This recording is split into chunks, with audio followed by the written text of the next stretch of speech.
Nikki Haley went on Meet the Press and she fulfilled her Republican duties of claiming that Joe Biden is the only reason that Vladimir Putin decided to do what he did when he invaded Ukraine. Now, of course, the easy follow-up question is, well, weakness on Russia. Who can I think of that is about that? Chuck Todd even found a way to ask her this very simple follow-up question. Wasn't Donald Trump weak on Putin and Russia? Watch.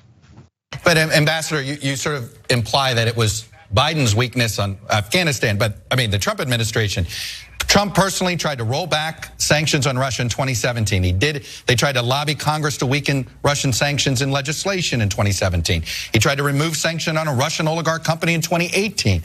Delayed chemical weapons sanctions that were required by law against Russia. And let's not forget holding Ukrainian military aid hostage for a political stunt. You don't think any of those things sent a message to Vladimir Putin that America is divided, the West is divided, and he can get away with whatever he wants? You said it in every one of those things. You kept saying he tried. All I know is what he did. And I was personally there at the United Nations when he got out of the Iran deal, when he sanctioned Putin, when he expelled diplomats, when he refused Nord Stream 2 pipeline. So I watched what he did. He did stronger things against Russia than Republican or Democrat presidents before him. You never sleep with the devil because then the devil owns you. The Europeans are finding that out right now. We need to be smarter than that. Oh, there's so many things there. Number one, Chuck Todd, when he's making a point, I just realized this. When he's making a further and further point, I wish I could get further out. He keeps reaching across the table. What about this? And that, and that. You know, he's really like, I'm on a roll now. Chuck Todd does that a lot, I've just realized. Number two, Nikki Haley says that Donald Trump tried to screw us over multiple ways. I'm just saying he tried.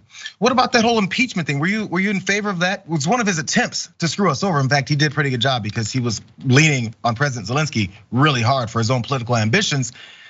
Was he trying hard enough there? Or was it that we stopped him in enough instances and maybe others that we still don't know about? How about those instances? And lastly, she mentions that if you sleep with the devil, the devil owns you.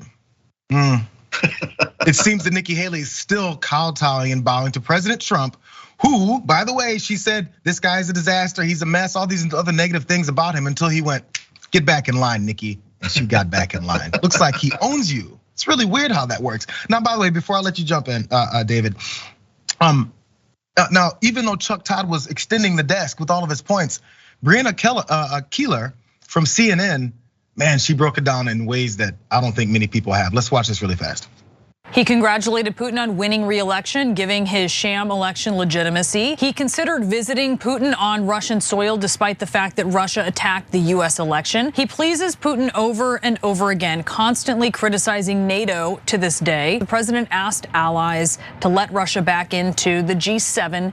They refused. 4 months into his presidency, the president gave classified intelligence to the Russians inside the Oval Office. The Trump administration considered returning 2 diplomatic compounds in New York and Maryland to Russia after they were seized for spying. Breaking with US policy, then citizen Trump praised Russia for annexing Crimea. All I can do is ask the question. I have President Putin. He just said it's not Russia.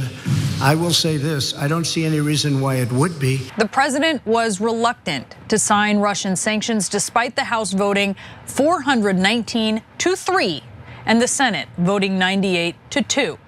The president eased them on a Russian oligarch and companies linked to him. After Putin kicked out US diplomats to retaliate against sanctions, the president thanked him. I want to thank him because we're trying to cut down on payroll. I'm very thankful that he let go of a large number of people. We'll save a lot of money. And as the impeachment revealed, he temporarily froze US aid for Ukraine, which was used for fighting Russian proxies. Damn it, David. Now, he was harder on Russia than any other Republican or Democratic president in any recent history. I think you have just established, Jayar, that Vladimir Putin owns Donald Trump, which a lot of people know. Donald Trump owns Nikki Haley. Nikki Haley is trying to figure out where she stands politically because she thinks that maybe she's got some future in presidential politics, and she really doesn't. She hasn't realized that, because when you get owned by Chuck Todd, when Chuck Todd makes a better impression on the screen than you, Nikki Haley, you've lost it. And oh, by the way, we should make Breonna Keeler the host of Meet the Press, not Chuck Todd. I guarantee that somebody wrote that element for Chuck Todd, and he was so excited. He was like, somebody gave him a bone. He's like, oh, I got this tasty bone. I'm gonna go after Donald Trump. That didn't come from him, but I guarantee Breonna Keeler, she came up with this stuff. The record is so clear. The record is so clear that Donald Trump was something of a stooge for the Russians. For Nikki Haley to somehow try to have it both ways. She's criticized Donald Trump in the past, but now she's like, well, it's Joe Biden's fault. It's just insanity, and it's just pathetic because she's not doing a very good job with it. Well, at the end of that, Chuck, I did ask her one more question, had nothing to do with it, but it somewhat pertains to the sleeping with the devil and then being owned. He asked her, so are you running for president still? If Donald Trump runs, like he just directly asked her. And she goes, I've already said before, if Donald Trump runs for president, I'm not. If you sleep with the devil, he just might own you. It was seconds within that line. It was within seconds of that line. Yeah, I mean, she's trying to protect her own political future somehow by sort of cozying up to Donald Trump, by not infuriating his supporters. But it doesn't make any sense. And this is the problem that all these Donald Trump supporters have who want to run for president, is he doesn't have any logic. And for them to somehow try to ignore reality and ignore history just makes their position impossible. Nikki Haley should have never gone on the Sunday shows. She just shouldn't have done this. I think she dug her own grave. I can see that, totally unnecessary. I've always wondered, I said, why, you don't have to be there.